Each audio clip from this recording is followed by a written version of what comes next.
Hi, this is Brian Walker, and I'm doing this little video series about God speaking to us through His still small voice. Sometimes God speaks to us, and sometimes God speaks to other people on our behalf. There's plenty of scriptures in the Bible that talk about prophecy and the realness of it. And of course, there's different opinions about that, and there's a lot of people who are believing in the cessationist idea or doctrine, theology, that says that the miracles of God have ceased, and I take issue with that. I've seen way too many miraculous things to believe that God is not performing miracles today in this world, in and around us. He speaks to us. He does amazing things. But in the vein of talking about God speaking to us through the still small voice, I want to tell you two stories that I can think of, going back to my days in the youth ministry when I was a youth pastor at two different churches a little less than 20 years ago in the late 1990s. The first one was at the second church that I was at in Luling, Texas. I had been there, and God was doing amazing things through my youth group. It was just a blessing. There was just a lot of cool movement of God taking place at the time. And I went home to North Texas, where I was from, for the holidays. And during the holidays, I just kept hearing a name of one of the boys that was in my youth group, his full name. His first name was Chris, but I kept hearing his whole name, first and last name, over and over and over again. Now, this didn't make sense to me. I just kept hearing his name. That's it. That's all I heard.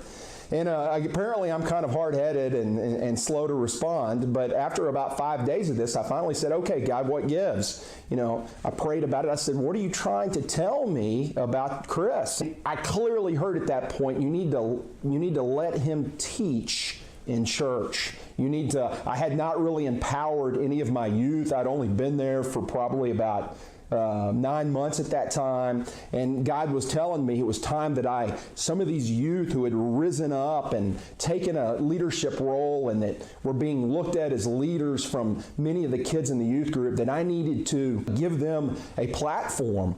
And I thought, well, that's crazy. Are they ready? And God's like, yes, they're ready. And you need to let Chris teach a lesson in Sunday school this coming Sunday. So I said, okay, God, fine.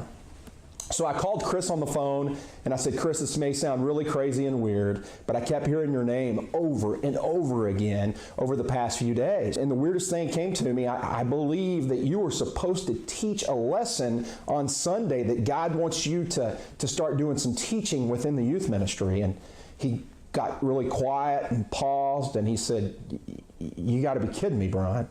And I said, no, I'm serious.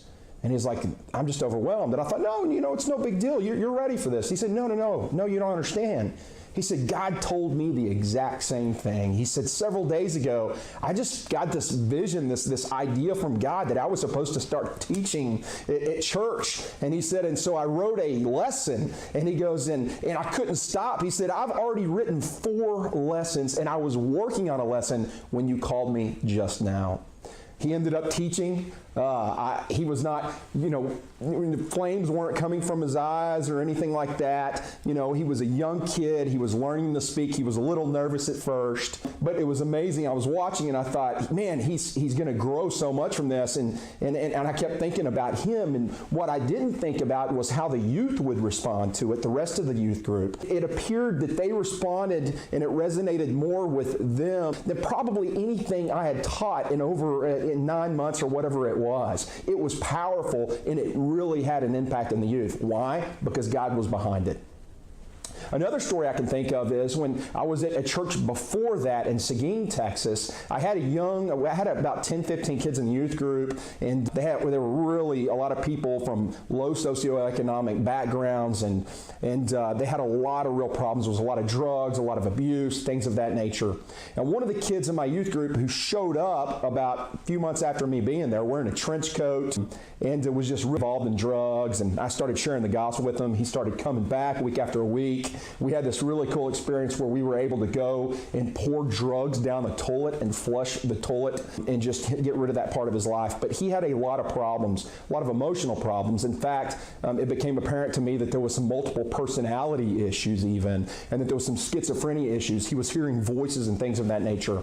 But I got a phone call from him one night, and he said, Brian, he said, my father hit me over the head with a frying pan in his brokenness. It was terrible. I said, I'm driving from there. I was in San Marcos where I was going to college. I was driving 30 minutes to Seguin. I immediately got in the car, drove picked him up, said, you're going to come to my house. You can stay at my apartment for now until I can work with the pastor to find you a place to live. Well, there was some weird stuff going on at that church. The pastor was kind of in over his head, and he really didn't help me at all. So what was supposed to be a few days turned into several weeks, almost months, of this young man living with me in my apartment and my roommate from college sleeping on the couch. And one night about 3 o'clock in the morning, I get a knock on my door, and I go to the bedroom door, open it, and he's standing there and he's crying.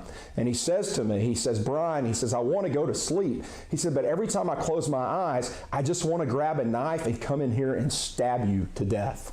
And you don't really know how to respond to that. I wasn't trained for that at all. And but I just said, okay, go get back on the couch, sit down, and let me figure out what we need to do. So I shut the door, locked the door, called my folks, my parents back home, and they said, you need to call the police. So I called the police. The police came and got him and took him to get him some mental health treatment.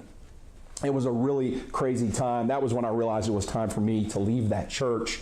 Because there was a lot of other stuff taking place that wasn't really right.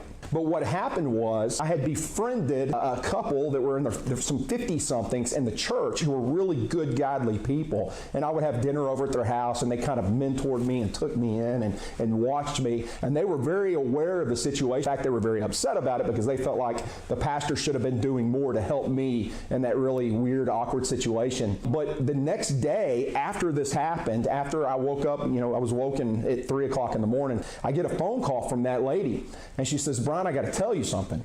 I didn't even have an opportunity to tell her anything that had ensued, that had taken place. And she said, at 3 o'clock last night, God woke me up. She goes, I literally felt God waking me up. And he clearly told me that you were in danger and that I needed to pray for you. So I spent an hour praying for you and your safety, and that God would just protect you.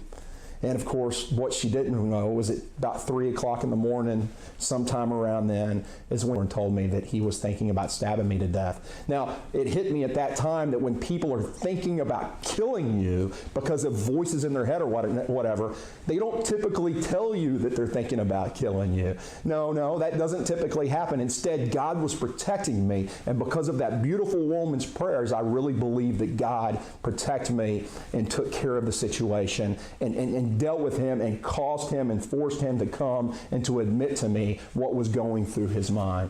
God speaks to us, folks. He speaks to us. He speaks to us in a still, small, gentle voice. And that if we offer our bodies as living sacrifices, holy and pleasing to the Lord, and we do not be conformed to the ways of the world, but we're continuously being transformed by the renewing of our mind, then you will be able to test and approve what God's will is. We will know the will of God. Isn't that cool?